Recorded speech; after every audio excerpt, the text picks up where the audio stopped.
नमस्कार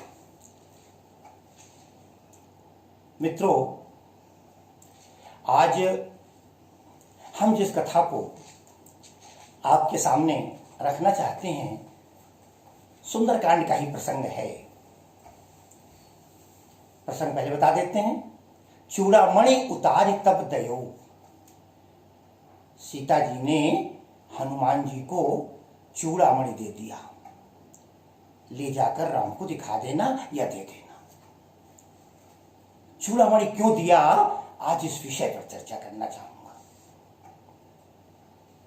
हनुमान जी लंका जला लेते हैं। गोस्वामी जी एक दोहे में लिखते हैं, पूंछ बुझाए खोए श्रम धरि लघु रूप बहोरी, अजनक सुता के आगे ठाड़ भयो कर जोरी। साथियों, दोहे का अर्थ देखते हैं। पूंछ बुझाए, लंका जला रहे थे, स्वाभाविक है पूंछ में आग थी, कपड़ों में ही सही। पूंछ बुझाए खोए श्रम, थकावट को खो करके आराम करके, धरि लघु रूप बहोरी, और फिर दोबारा छोटा रूप धारण करके जनक सुता के आगे, जनक सुता सीता उनके आगे ठाड़ भयहु कर जोरी, हाथ जोड़ के खड़े हो गए। कथा आगे बढ़े, पहला प्रश्न उठता है पूंछ बुझाए। उन्हें पूंछ बुझानी थी, पूंछ में आग लगी थी। हालांकि आप कह सकते हैं, मैंने कहा था कि पूंछ में तो आग लगी नहीं, और पूंछ बुझाने के लिए हनुमान जी को पानी चाहिए था। हनुमान जी पानी, समुद्र के किनारे भी आग बुझा सकते थे, मगर नहीं बुझाई। चौपाई देख लो। जिस समय हनुमान जी लंका जलाई, उलट पलट लंका सब जारी, और कूद पड़ा पुण्य सिंधु मझारी। उलट पलट करके लंका जला दी। कभी दूसरे प्रसंग में उलट पलट पर विशेष व्याख्या करूंगा। लंका सब जारी और कूद पड़ा, लंका जलने बाद कहां कूदे? पुण्य सिंधु मझारी, सिंधु के मध्य में कूद गए, समुद्र के बीचों बीच। अरे भाई, जरा सी आग बुझानी थी, तो पूंछ तो जरा से किनारे, बाकी कपड़े जल चुके थे, समुद्र के किनारे बुझाई जा सकती थी। मझारी, समुद्र की मझधार में बीचों बीच समुद्र में कूदे। पहली बात, बीच में कूदने की आवश्यकता थी? और अगर कूदे थे तो कहते हैं खोए श्रम, परिश्रम दूर करके, आराम करके, विश्राम करके। हनुमान जी को विश्राम करने की आवश्यकता थी। बड़ी अच्छी कथा है। जिन लोगों ने सुंदरकांड को नियमित पढ़ा है, अध्ययनरत हैं, वो जानते हैं।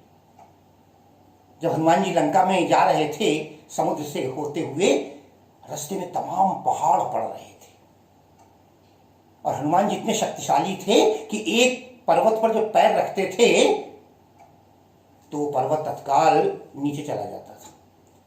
कल्पना कीजिए, हमें 2 सीढ़ियां चढ़नी हो, 3 सीढ़ियां चढ़नी हो, और हम जिस सीढ़ी पे पैर रखें वो सीढ़ी नीचे चली जाए तो हम लड़खड़ा जाएंगे, गिर जाएंगे। तुलसीदास जी कहते हैं असंख्य पर्वत हैं, और हनुमान जी जिस पर्वत पे पैर रखते हैं, जेहि गिरि चरण देई हनुमंता। हनुमान जी जिस पर्वत पर चरण रख देते हैं, चलो सोगा पाताल तुरंता, वो तुरंत पाताल चला जाता है। अगर ये माने 50 की संख्या में पर्वत, और जिस पे पैर रख रहे हैं वो नीचे चला जा रहा है, वो यात्री कितना थक गया होगा, कितना परेशान हो गया होगा। ये देखकर समुद्र को बड़ी दया आई, समुद्र को पीड़ा हुई, और समुद्र ने हाथ जोड़कर मैनाक नाम के पर्वत से कहा, रघुपति जलनिधि रघुपति दूत विचारी। जलनिधि कहते हैं समुद्र।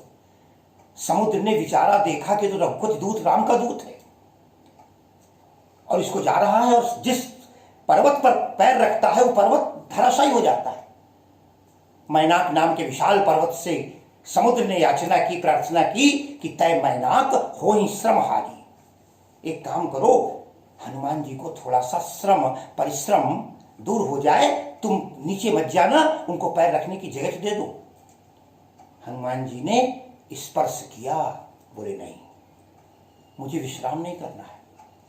हनुमान ते परसा, स्पर्श किया, कर पुण्य कीन प्रणाम, और उसको हाथ जोड़कर प्रणाम करते हैं और बोले राम काज कीन्हे बिनु मोहि कहाँ विश्राम। जब तक मैं राम का काम नहीं कर लेता, अपनी मंजिल नहीं पा लेता, तब तक मुझे विश्राम नहीं करना है। ये मनुष्य के जीवन का लक्ष्य होना चाहिए। आराम हराम हो जाता है उस समय हमें, जब तक कोई कार्य पूरा न कर ले। हनुमान जी आगे बढ़ जाते हैं, सीता का पता लगाते हैं, सीता से भेंट हो जाती है, अशोक वाटिका उजाड़ देते हैं। उस प्रसंग को जो अशोक वाटिका में कभी आएंगे तो बात करेंगे। रावण के यहां पहुंच जाते हैं, परिणाम ये होता है लंका जला देते हैं। उन्हें याद आई समुद्र ने कहा था विश्राम कर लेना, और मैं उसे हाथ रख के आया हूं। हनुमान ते परसा स्पर्श किया था। जब कोई विद्यार्थी, जब कोई हमारा मित्र, जब कोई हमारा रिश्तेदार हमसे बहुत कोई निवेदन करता है और हम उस काम को उस समय नहीं करना चाहते, तो उसकी पीठ के ऊपर हाथ रख के, ठीक है बेटा, अच्छी बात है, फिर कभी। हनुमान जी वादा करके आए थे समुद्र से, तेहि परसा कर पुनि कीन प्रणाम। आज उनको आवश्यकता, मैंने वायदा किया था उससे कि मैं विश्राम करूंगा। आज हनुमान जी पुनः समुद्र के मध्य में कूद जाते हैं। पूंछ बुझाए, थोड़ी सी पूंछ को बुझा लिया, खोए श्रम, अपनी थकावट को दूर किया, धरी लघु रूप बहोरी। तब तक लंका में हलचल मच चुकी थी, हाहाकार मचा हुआ था, चीत्कार मची हुई थी, खबर सीता तक पहुंच चुकी थी कि जो बंदर आया है उसने लंका को सहस नहस कर दिया है, आग लगा दी है। चारों तरफ पहरेदार लग गए थे। हनुमान जी को अपना रूप बदलना था। धरी लघु रूप, बड़ा छोटा सा रूप धारण किया। बहोरी, दोबारा कई बार जब मन प्रवेश किया तब भी दूसरा रूप था, आग जलाने दूसरा रूप हो गया। धरी लघु रूप बहोरी, और उसके बाद पहुंच गए उस अशोक वृक्ष के नीचे जहां मां सीता विद्यमान है। व्याकुलता की दशा है। पूंछ बुझाए खोए श्रम, धरी लघु रूप बहोरी, और जनक सुता के आगे ठाड़ भयो कर जोई, हाथ जोड़कर खड़े हुए और बोले मां अब समय नहीं है। चारों तरफ हाहाकार मचा हुआ है, मैंने राम के कार्य का प्रारंभ कर दिया है, अब मुझे आज्ञा दो। और साथ ही मां ने कहा ठीक है। तत्काल कहा मां तुम ही दीजिए कछु चिन्हा। हे मां मुझे कोई चिन्ह दीजिए इस यादगार की, जो मैं राम को जाकर दिखा तो सकूं। काहे का चिन्ह, क्यों, कैसा चिन्ह? हनुमान जी याद दिलाते हैं जैसे रघुनायक मोहि दीना। भगवान राम ने भी तो मुझे दिया था ना वो अंगूठी, वो मुद्रिका जो मैंने आपको दी। जब हम भगवान राम सारे बंदरों को भेज रहे थे, अंत में हनुमान जी उनके पास गए थे। पाछे पवन तनय सिरुनावा, जानी काज प्रभु निकट बुलावा, परसा शीस सरोरुह पानी, कर मुद्रिका दीन जन जानी। उस समय मुद्रिका दी थी कि ये मुद्रिका दे देना, और मुद्रिका देने के बाद सीता को समझा देना। हे मां आज उसी प्रकार तुम मुझे चिन्ह दो ताकि मैं जाकर कह तो सकूं कि मैं मिलकर आ गया हूं सीता से। सीता ने विचार किया क्या दिया जाए, बहुत सोचा, और सोच विचार करने के बाद जो पंक्ति आती है, चूड़ामणि उतारी तब दयो। चूड़ामणि उतार करके तब कब, ऐसा क्या हो गया, तमाम जेवर थे और कुछ दे सकती थी, चूड़ामणि ही क्यों दिया? मैं एक दो भाव बताऊंगा आपको। साथियों, हमें जो व्यक्ति जैसा व्यवहार देता है हमें उसके साथ वैसा ही व्यवहार करना चाहिए। व्यक्ति को देखकर उपहार देना चाहिए। राम ने सीता के लिए अंगूठी भेजी है। अंगूठी क्या है? उंगली है। सीता जी राम के वियोग रूपी सागर में बही जा रही हैं, और बहता हुआ व्यक्ति डूबते को तिनके का सहारा चाहिए। किसी राम ने उंगली लगाई, आ जाओ बाहर। उंगली एक सहारा है। लोग कहते हैं उंगली पकड़ के पहुंचा पकड़ना मुहावरा है। राम ने उंगली मुद्रिका भेजी है जो उंगली में धारण की जाती है। क्या सीता जी क्या करती? पैर की पायल निकाल कर भेज देती है, पैर पकड़ा देती। भारतीय नारी तो पति को परमेश्वर मानती है। सीता ने विचार किया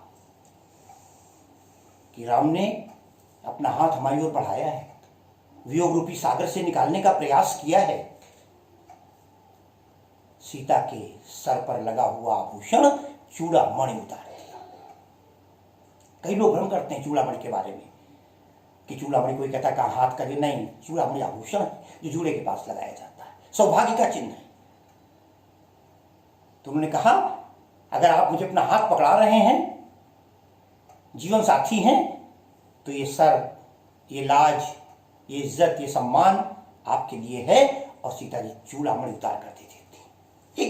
एक सज्जन ने मुझसे प्रश्न किया था कि सीता सौभाग्यवती स्त्री अपने सौभाग्य का आभूषण एक पुरुष को कैसे दे देती है?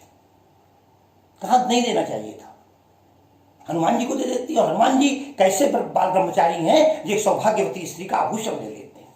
अरे भाई सीधी सी बात है, वहां सीता मां है और हनुमान बेटा है।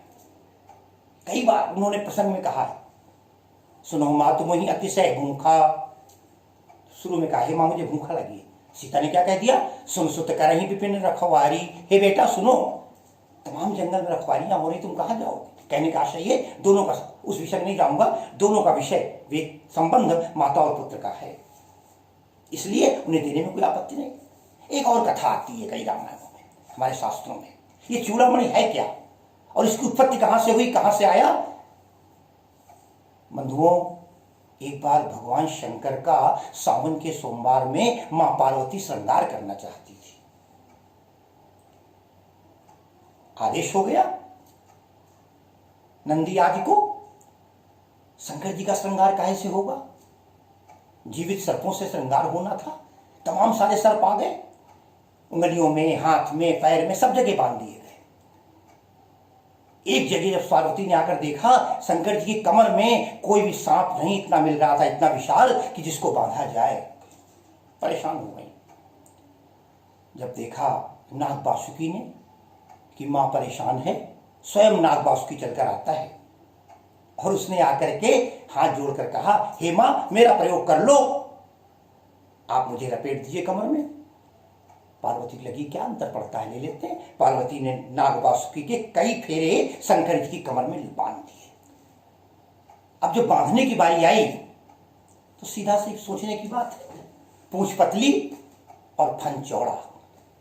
जब गांठ लगाने का समय आया तो बार बार उसे गांठ लगाई जाए तो पूंछ सरक जा रही थी। परेशान हो गई पार्वती जी, क्या करें? उन्होंने क्या किया, दोनों हाथों से लेकर के उसके फन को रगड़ दिया। सामान्य व्यक्ति अगर किसी ने सांप को फन को रगड़ा होता तो डस लेता। डसे किसको? स्वयं नीलकंठ की पत्नी है, मां है, जगत जननी है। सांप कुछ नहीं कह सका नाग वासुकी, मगर एक बात जरूर हुई, हृदय की पीड़ा थी, उसके दोनों आंखों से आंसू निकल आए।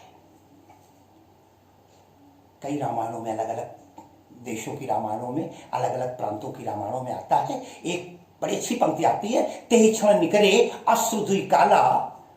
उस नाग के आंखों से दो आंसू निकले और वो आंसू सामान्य नहीं थे। कहते ताते प्रकट भई दुई बाला, दो लड़कियां प्रकट हो गई उन आंसुओं से। नाग वासुकी ने उनका नाम रखा, एक का नाम सुनैना और एक का नाम सुलोचना। एक का नाम सुनैना राखा, दूसरा नाम सुनैना भाखा। शाम को शंकर जी के दर्शन हुए, श्रृंगार था, तमाम देवता आए, इंद्र भी आए उसमें, और तमाम सारे देवता आए। जनक जी आए। जनक जी ने सुनैना को अपने लिए ले लिया और बोले मैं सुनैना से विवाह करूंगा। ठीक है, नाग वासुकी ने कहा मुझे कोई आपत्ति नहीं। रावण ने देखा दूसरी कन्या बड़ी सुंदर है, सुलोचना। अब रावण परेशान था, उसे सोचा इससे अगर मैं विवाह करता हूं तो ये तो शंकर जी हमारे आराध्य हैं और उनके मंदिर से, उनके स्थान से लाई हुई कन्या हमारे लिए तो पुत्री के समान हुई। रावण ने उसको ले तो आया, ते अवसर रावण तह आवा और जीत सुलोचन संग ही लावा। अपने साथ ही सुलोचना को लिवा लाया, लेकिन उसने सुलोचना का विवाह मेघनाद के साथ करा दिया। इधर सुनैना का विवाह जनक से होता है, उस विवाह में भी बड़ी भीड़ होती है, तमाम लोग आए विवाह में। इंद्र भी आए उस विवाह में। और इंद्र ने विवाह में एक उपहार देने की परंपरा होती है, कोई साड़ी देता है, कोई ब्लाउज देता है, वो जमाना था आभूषण खूब चलते थे। इंद्र ने सुनैना के पास जाकर कहा, बेटी मैं तुम्हारे लिए एक ही आभूषण लेके आया हूं, इसे स्वीकार करो। सुनैना ने हाथ जोड़े और आभूषण ले लिया। वो आभूषण जानते क्या था? चूड़ामणि था।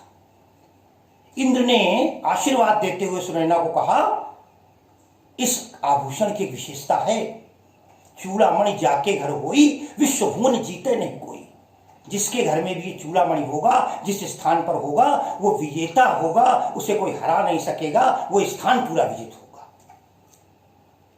सुनैना जी अपने पास रखे रहे। जब सुनैना की दोनों बेटियों का विवाह अयोध्या में हो गया, उर्मिला का और सीता का, तो हमारे यहाँ कहा जाता है, खा लो जब तक बहू नहीं और पहन लो जब तक बेटी नहीं। अब बेटी की शादी कर दी। उन्होंने दशरथ जी को चूड़ामणि उपहार के रूप में, दहेज के रूप में सौंप दिया। दशरथ जी ने कौशल्या को दिया और कौशल्या से कहा, ये चूड़ामणि समधिन ने दिया है, सुनैना जी ने दिया है। कौशल्या थोड़ा परेशान हुई, किसको दिया जाए। उन्होंने देखा दो बहनें हैं, उर्मिला और सीता। उनका बड़ी तो सीता है, और सीता को बुला कहा, सीता ये तुम्हारे पास।